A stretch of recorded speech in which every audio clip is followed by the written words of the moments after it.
मुंदांखा मेथाइ रोजाबगिरि जुबिन गार्गखौ लाना लिरनाय मेथाइखौ बेखेवनानै होबाय बिक्रम दैमारिया।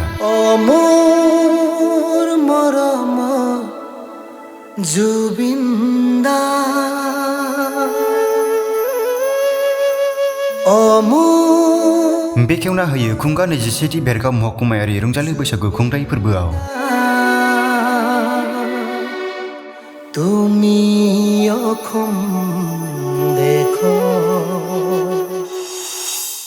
गावनो लिरनाय सुजुनाय बे मेथाइया मिउजिक भिडिअनि महर मोनगोन थाबैनो।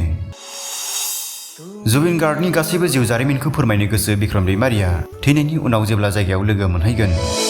আধৰুৱা জীৱন তোমাৰ কাহিনী, আধৰুৱা জীৱন তোমাৰ কাহিনী, মই কম জুবিন দা যেতিয়া মই তোমাক লগ পাম এই পাৰলৈ। जुबिन दा नों आसाम हादरनि थरसे अलंबार, नोंखौ नागिरो दाबो मेगननि मोदैजों हाजार हाजार रायजोआ। हाजार हाजार মানুহে ৰৈ ৰৈ থাকে দেখিবলৈ ভাবি তোমাৰ জীয়া ছবি, ৰৈ ৰৈ থাকে দেখিবলৈ ভাবি তোমাৰ জীয়া ছবি। थांनाय सानखालि उदालगुरि जिल्लानि सिङाव थानाय भेरगावआव खुंगा 21थि महकुमायारि रंजालि बैसागु खुंथाइ फोरबोआ गाजा गोमजा मेहेरगोनाङै जानानै थाङो।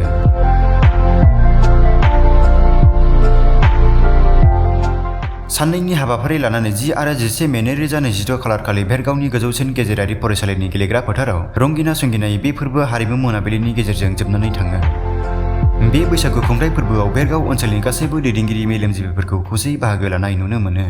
बेबायदिनो बिपिएफ दोलोनि भेरगाव बियाबनि टिसिएलसिनि मासिगिरि बिक्रम दैमारिजों लोगोसे इउपिपिएलनि एमसिएलए दावबायसा बर'मोनखौ लोगोसे नुनो मोनो। बे गेवलां रंजालि बैसागु खुंथाइ फोरबोआवनो बिक्रम दैमारिया आसामनि मुंदांखा रुंसारि जुबिन गार्गखौ लाना गावनो सुजुनाय मेथाइ खननाय देंखोखौ रायजोफोरनि सिगाङाव बेखेवनानै होयो। बे बेखेवनायनि गेजेरजोंनो थाबैनो बे देंखोआ मिउजिक भिडिअ'आवबो फैगोन होनना टिसिएलसिनि मासिगिरि बिक्रम दैमारिया फोरमायो। जुबिन दा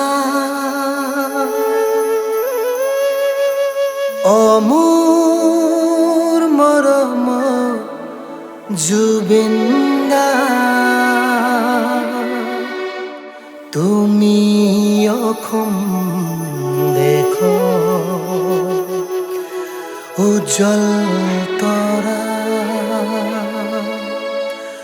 তুমি অসম দেখো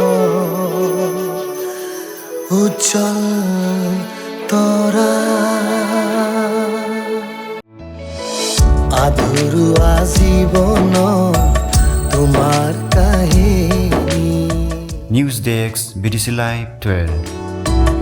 আধৰুৱা জীৱন তোমাৰ কাহিনী, মই কম জুবিন দা যেতিয়া মই